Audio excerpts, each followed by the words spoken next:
Net flicks کے business کی مثال شاید آپ کو ڈھونڈنے پر بھی نہ ملے۔ جس وقت نیٹ فلکس نے اپنا بزنس شروع کیا اس وقت ان کے کمپٹیٹر بلاک بسٹر کے پاس 60,000 امپلائیز اور پوری دنیا میں 9,000 سے زیادہ اسٹورز تھے، جبکہ سیلز کی بات کی جائے تو سالانہ $600 کروڑ وہ کچھ نہ کر کے بھی بنا لیتے تھے۔ دوسری طرف نیٹ فلکس کے پاس اتنے پیسے بھی نہیں تھے کہ وہ اپنے آفس میں نیا صوفہ خرید کر ڈال سکے۔ اس سچویشن میں تنگ آ کر نیٹ فلکس نے اپنی کمپنی بلاک بسٹر کو بیچنا چاہی، لیکن آگے سے بلاک بسٹر سی ای او کہکے لگا کر ہنسنے لگے۔ تاریخ گواہ ہے کہ جو بلاک بسٹر پہلے ان کے سامنے دیو قامت پہاڑ کی مانند کھڑا تھا، وہی بلاک بسٹر اپنے گھٹنے رگڑنے پر مجبور ہو گیا۔ صرف کچھ سالوں کے بعد نیٹ فلکس نے بلاک بسٹر کا نام و نشان ہی مٹا دیا اور آج یہ 28,000 کروڑ ڈالرز کی کمپنی ہے۔ پر یہ سب آخر ممکن کیسے ہوا؟ ناظرین، یہ بات ہے 1997 کی، جب انٹرنیٹ بزنس کا رجحان بڑھ رہا تھا۔ جیف بیزوس امیزون کے ذریعے انٹرنیٹ پر بک سیل کرتے تھے اور ان کو اچھی خاصی ترقی مل رہی تھی۔ مارک رینڈولف بھی کوئی انٹرنیٹ بزنس ہی اسٹارٹ کرنا چاہتے تھے، لیکن مسئلہ یہ تھا کہ کون سا بزنس اسٹارٹ کیا جائے۔ کئی مہینوں تک مارک جہاں بھی جاتے اپنے ساتھ ہمیشہ ایک نوٹ بک رکھتے جس میں وہ نئے بزنس آئیڈیاز لکھتے اور پھر وہ آئیڈیاز اپنے دوست ریڈ ہیسٹنگز کے ساتھ شیئر کرتے۔ انٹرنیٹ پر پیٹ فوڈ سے لے کر بیس بال بیٹس بیچنے تک مارک کے پاس ان گنت آئیڈیاز موجود تھے، لیکن ریڈ ہیسٹنگز کو ان میں سے ایک بھی آئیڈیا پسند نہیں آیا۔ ریڈ چاہتے تھے کہ وہ انٹرنیٹ پر کوئی ایسا بزنس شروع کریں جس کے لیے کسٹمر ان کو ایک بار ڈھونڈنا پڑے اور پھر وہی کسٹمر بار بار ان کو کما کر دے۔ کئی مہینوں تک آئیڈیاز شیئر کرنے کا یہ سلسلہ چلتا رہا، لیکن پھر فائنلی ان دونوں کو ایک آئیڈیا سمجھ آ ہی گیا: ویڈیو ٹیپس، جو اس دور میں انٹرٹینمنٹ کا اکیلا ذریعہ تھی۔ لوگ ویکینڈز پر اپنے قریبی بلاک بسٹر اسٹور پہ جاتے، وہاں گھنٹوں تک اپنی پسند کی مووی سلیکٹ کرنے کے بعد اس کو رینٹ پہ لے جاتے تھے، اور اگر ویڈیو ٹیپ ٹائم پر واپس نہ کی تو اس پر فائن لگتا تھا۔ جس وقت ان کو یہ آئیڈیا آیا اس وقت ریڈ ہیسٹنگز کے اوپر $40 کا فائن تھا، جو انہوں نے بلاک بسٹر کو ویڈیو ٹیپ لیٹ واپس کرنے کی وجہ سے دینا تھا۔ ریڈ کا ماننا تھا کہ اس انڈسٹری میں چینج کی بہت سخت ضرورت ہے اور انٹرنیٹ پر موویز رینٹ پہ دینے کا آئیڈیا ضرور چلے گا، پر مسئلہ یہ تھا کہ ایک ویڈیو کیسٹ کافی بھاری تھی اور اس کو پوسٹ کرنا کافی کاسٹلی پڑ سکتا تھا، اور پوسٹیج کے دوران جو ٹیپس ٹوٹیں گی اس کا نقصان الگ۔ یہ ایک بہت بڑا مسئلہ تھا، تو اب مارک اور ریڈ کو اپنا نیا انٹرنیٹ بزنس شروع ہونے سے پہلے ہی فیل ہوتا دکھائی دینے لگا۔ کچھ ہفتوں کے بعد ایک ٹیک میگزین کے ذریعے ان کو پہلی بار DVD ٹیکنالوجی کا معلوم پڑا۔ یہ ویڈیو کیسٹ سے کافی ہلکی اور سستی تھی اور ان کو پوسٹ کرنا بھی کافی سستا پڑ سکتا تھا۔ ریڈ ہیسٹنگز کو خیال آیا کہ ویڈیو ٹیپس کے بجائے موویز کو اگر DVDs میں ڈال کر رینٹ پہ دیا جائے تو یہ زیادہ فائدے مند ہوگا، اور یہیں سے نیٹ فلکس کے آئیڈیا کی شروعات ہوئی۔ ان کا بزنس ماڈل کافی سمپل تھا۔ وہ ویب سائٹ پر DVDs کی بہت بڑی کلیکشن ڈسپلے کریں گے، اور جب بھی کوئی آرڈر آئے گا تو کسٹمر کے پاس 2 دنوں میں DVDs اس کے دروازے پر پہنچ جائیں گی۔ اسی انویلپ میں ایک پری پیڈ ریٹرن انویلپ بھی رکھا جائے گا جس سے کسٹمر کو DVD واپس پوسٹ کرنا بھی آسان ہو جائے گا۔ آئیڈیا تو سمپل تھا، لیکن اس کو شروع کرنے کے لیے پیسوں کی ضرورت تھی، اور یہ انویسٹمنٹ مارک اور ریڈ دونوں کے پاس نہیں تھی۔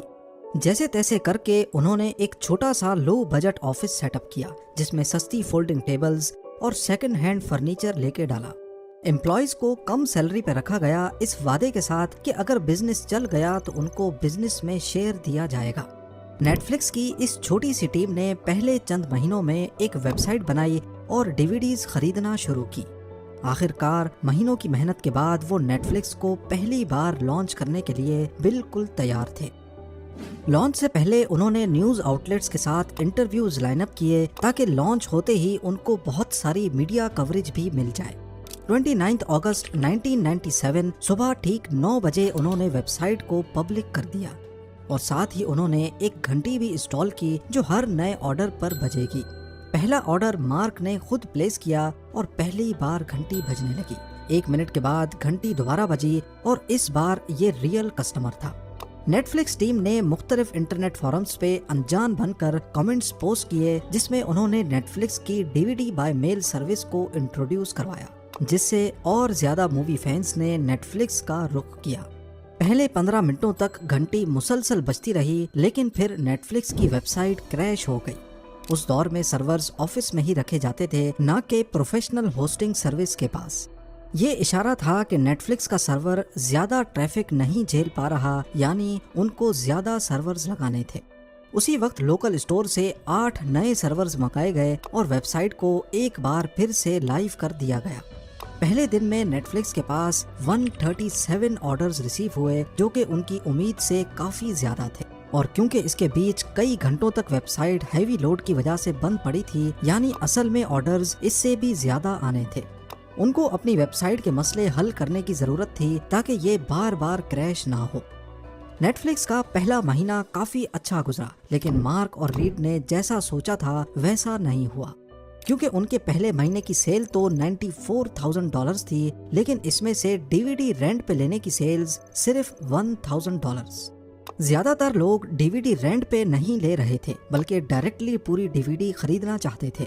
उन्होंने कस्टमर्स को दोनों ऑप्शंस दे रखे थे कि या तो वो $25 की डीवीडी परचेज करें या फिर $4 की रेंट पे ले लें। मार्क और रीड चाहते थे कि उनकी रेंटल सर्विस को ज्यादा लोग इस्तेमाल करें, क्योंकि इससे एक ही डीवीडी बार बार रेंट पे जाएगी और जब तक वो डैमेज नहीं होगी तब तक उनका प्रॉफिट बनता रहेगा। उनको अच्छी तरह आइडिया था कि शुरुआत में वो डीवीडी सिर्फ इस वजह से सेल कर पा रहे हैं क्योंकि मार्केट में कोई दूसरा कॉम्पिटिटर नहीं है। कुछ हफ्तों के बाद उनको अमेज़न के जेफ बेजोस की तरफ से कॉल आई। जेफ बेजोस, जो कि पहले ही ऑनलाइन बुक्स की मार्केट में अपने कदम जमाए बैठे थे, वो अब डीवीडी मार्केट को भी कैप्चर करना चाहते थे। जेफ बेजोस नेटफ्लिक्स को खरीदना चाहते थे, जिससे उनको डीवीडी बेचने का चलता चलाया बिजनेस मिल जाएगा। दूसरी तरफ मार्क और रीड भी असल में डीवीडीज रेंट पे देना चाहते थे, ना कि उसको बेचना। लिहाजा उन्होंने नेटफ्लिक्स का डीवीडी सेलिंग वाला पार्ट अमेज़न के साथ शेयर कर दिया और बदले में अमेज़न पर अगर किसी को डीवीडीज रेंट पे चाहिए होंगी तो उनको नेटफ्लिक्स पर भेज दिया जाएगा। एक तरफ से इसमें दूर का फायदा था, जबकि करीब का नुकसान, क्योंकि नेटफ्लिक्स का वो पोर्शन जो उनको कमा कर दे रहा था वो उन्होंने अमेज़न को दे दिया। लेकिन अगर वो अमेज़न को ना भी देते तो अमेज़न खुद ही अपना नया बिजनेस खड़ा कर देता, जो कि फिर नेटफ्लिक्स के डायरेक्ट कंपटीशन में आ जाता। अब मार्क और रीड ने अपना सारा फोकस डीवीडीज को रेंट करने में लगा दिया। उन्होंने प्रमोशनल कैंपेन्स स्टार्ट की, लेकिन वो बुरी तरह से नाकाम हुई। नेटफ्लिक्स ने डीवीडी प्लेयर्स बनाने वाली मशहूर कंपनीज जैसा कि तोशिबा और सोनी से कांटेक्ट किया और उनसे डील क्रैक की। डील ये थी कि जो भी कस्टमर इनके डीवीडी प्लेयर्स खरीदेगा उनको एक नेटफ्लिक्स का कूपन कोड दिया जाएगा, जिससे वो 10 फ्री डीवीडीज रेंट पे ले सकेंगे। पर यह प्रमोशन फेल इस वजह से हुई क्योंकि डीवीडी प्लेयर्स पर कूपन कोड डब्बे के अंदर नहीं बल्कि डब्बे के बाहर ही चिपका दिए गए। यानी बेशक कोई डीवीडी प्लेयर ना भी खरीदे, उनको नेटफ्लिक्स का कूपन कोड बाहर से दिख सकता था। इसके चलते शुरुआत में नेटफ्लिक्स को बहुत सारी डीवीडीज फ्री में ही देनी पड़ी और ऊपर से इन नए कस्टमर्स में से सिर्फ 5% ही नेटफ्लिक्स के रेगुलर कस्टमर बने, यानी ये काफी घाटे का सौदा रहा। ऊपर से अमेज़न के साथ जो डील हुई थी उसमें वो डीवीडी बेचने के लिए कस्टमर्स को अमेज़न पर भेज तो रहे थे, लेकिन डीवीडी रेंट पे लेने के लिए अमेज़न की तरफ से बहुत कम कस्टमर्स नेटफ्लिक्स पे आ रहे थे। इसके बाद अमेरिकन पॉलिटिक्स में एक वाकया हुआ जिसको नेटफ्लिक्स पूरी तरह कैच कर सकता था, लेकिन यहाँ पर भी कुछ ऐसा हुआ जिसका नेटफ्लिक्स को बिल्कुल भी अंदाजा नहीं था। उस वक्त के American president bill Clinton white house की एक इंटर्न मोनिका के साथ लव अफेयर में पड़ गए और इस कहानी का राज खुल गया। इस मामले को लेकर कोर्ट में हियरिंग्स चल रही थी, जहां बिल क्लिंटन का अफेयर साबित हो गया और बिल क्लिंटन को प्रेसिडेंटशिप से हटा दिया गया। उस वक्त पूरा अमेरिका इस कोर्ट ट्रायल की वीडियो ढूंढ रहा था। नेटफ्लिक्स ने मौके का फायदा उठाकर चौका मारना चाहा और ट्रायल की वीडियो डीवीडीज के जरिए अपनी वेबसाइट पे लगा दी। तीर ठीक निशाने पर लग चुका था और नेटफ्लिक्स को बेशुमार ऑर्डर्स मिले, लेकिन मसला ये हुआ कि जो कंपनी इस वीडियो को डीवीडी पे राइट कर रही थी वही कंपनी एडल्ट मूवीज का काम भी करती थी और गलती से उन्होंने ट्रायल की वीडियो के बजाय एडल्ट मूवी डीवीडी पे राइट करके नेटफ्लिक्स को भेज दी। और सोने पे सुहागा नेटफ्लिक्स ने बिना चेक किए ये सारी डीवीडीज अपने कस्टमर्स को डिस्पैच कर दी।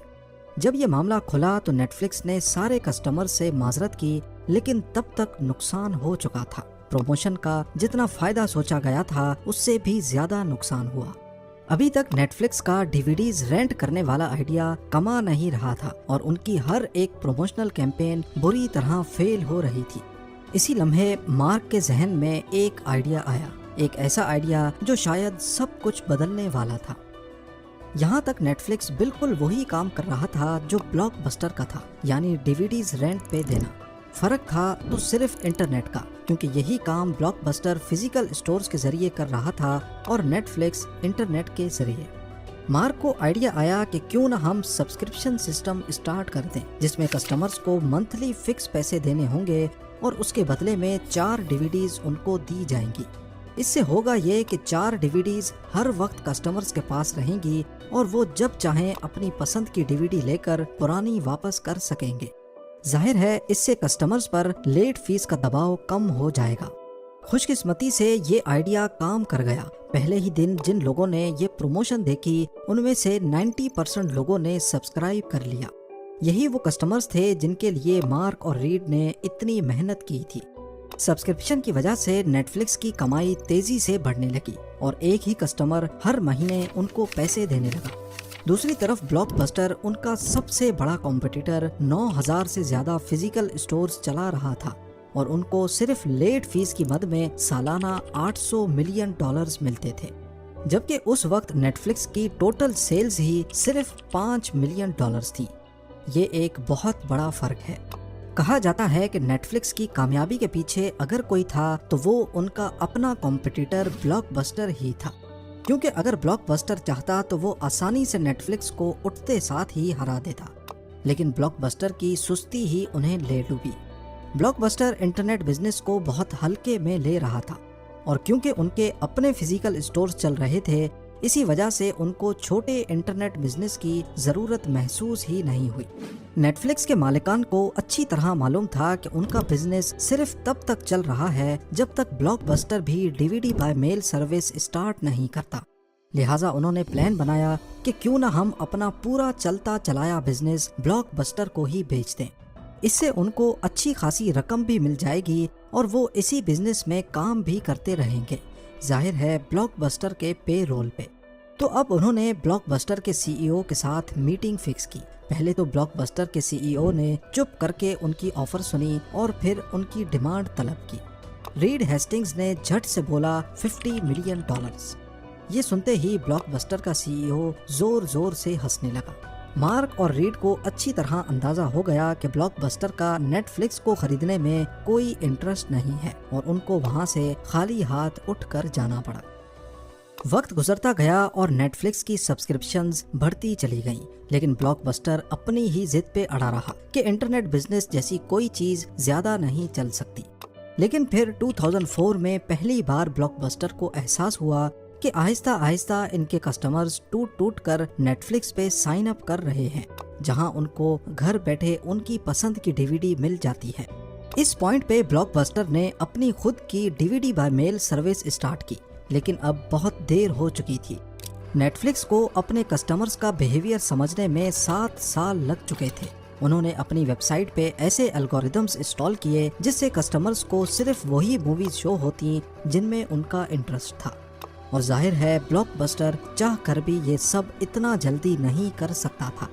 2007 में जब ब्लॉकबस्टर अपनी डीवीडी बाय मेल सर्विस को प्रमोट कर रहा था, उसी वक्त Netflix video on demand service launch करने की जुस्तजू में था, जैसा कि इंटरनेट पर ही मूवीज की स्ट्रीमिंग, यानी डीवीडीज का झंझट ही नहीं, डायरेक्ट आओ मूवी देखो और कहानी खत्म। दुनिया में पहली बार कोई स्ट्रीमिंग साइट ऐसा कर रही थी। इससे नेटफ्लिक्स को अमेरिका से भी बाहर पूरी दुनिया के कस्टमर्स मिलना शुरू हुए, क्योंकि डीवीडी बाय मेल सिर्फ वो अमेरिका में ही पोस्ट कर सकते थे। दूसरी तरफ ब्लॉकबस्टर अपनी आखिरी सांसें गिन रहा था। उन्होंने हड़बड़ाहट में ऐसे कदम उठाना शुरू कर दिए जिससे उनका बिजनेस बहुत अफेक्ट हुआ, जैसा कि नेटफ्लिक्स की तरह लेट फीस का हटाना या फिर वीडियो कैसेट की रिवाइंड फीस भी माफ कर देना। जब कोई कस्टमर रिवाइंड किए बगैर उनको वीडियो टेप वापस करता तो ब्लॉकबस्टर दोबारा से रिवाइंड करने के अलग से पैसे लेता था। यानी ब्लॉकबस्टर इतने सालों तक कस्टमर्स को निचोड़ कर उनसे पैसे निकाल रहा था। اور وہیں نیٹفلکس اپنا کسٹمر ایکسپیرینس بہتر کرنے میں لگا تھا۔ آخرکار اور زیادہ کسٹمرز نیٹفلکس پہ سائن اپ کرنے لگے اور 2010 میں بلاک بسٹر کا دیوالیہ نکل گیا اور انہوں نے بینکرپسی کے لیے فائل کر دیا۔ بلاک بسٹر ٹیکنالوجی کے ساتھ خود کو بدلنے میں کافی دیر کر بیٹھا اور یہی قدم اس کی $1 بلین ایمپائر کو لے ڈوبا۔ اصل میں بلاک بسٹر نے جو کیا وہ ہیومن سائیکالوجی کا ایک حصہ ہے۔ جب ہمارا کوئی بزنس چل رہا ہوتا ہے تو ہم چاہتے ہیں کہ بس یہ اسی طرح چلتا رہے اور خود کو بدلنے سے کتراتے ہیں، جبکہ اسی دوران کوئی اور آ کر اس کا فائدہ اٹھاتا ہے اور مارکیٹ کے گیپ کو پورا کر دیتا ہے۔ ایسا ہی کچھ نوکیا موبائلز اور کوڈیک فوٹوگرافی کے ساتھ بھی ہوا۔ انہوں نے بھی ٹیکنالوجی کے ساتھ خود میں بدلاؤ نہیں لایا اور دوسری کمپنیز نے ان کو پیچھے چھوڑ دیا۔ آج نیٹفلکس کے 13,000 امپلائیز پوری دنیا میں پھیلے ہوئے ہیں۔ کمپنی کی مالیت $28,000 کروڑ سے بھی زیادہ ہے اور یہ سالانہ قریب $1,900 کروڑ کی سیلز کرتے ہیں۔ یعنی جس قیمت میں پوری نیٹفلکس بلاک بسٹر کو آفر ہوئی تھی اس سے 380 ٹائمز زیادہ سیلز نیٹفلکس نے صرف پچھلے سال کی ہیں۔ یہ ہے اوریگن میں موجود بلاک بسٹر کا آخری اسٹور، جو اصل میں ان 9,000 اسٹورز میں سے ایک ہوا کرتا تھا۔ کمپنی آپریٹڈ اسٹورز تو سارے بند ہو گئے، لیکن یہ آخری اسٹور ابھی تک رینٹ پہ DVD دیتا ہے۔ آج یہاں لوگ DVD لینے کم بلکہ ٹورسٹ اسپاٹ کے طور پہ اپنی یادیں تازہ کرنے جاتے ہیں۔ امید ہے یہ ویڈیو بھی آپ لوگ بھرپور لائک اور شیئر کریں گے۔ آپ لوگوں کے پیار بھرے کامنٹس کا بے حد شکریہ۔ ملتے ہیں اگلی شاندار ویڈیو میں۔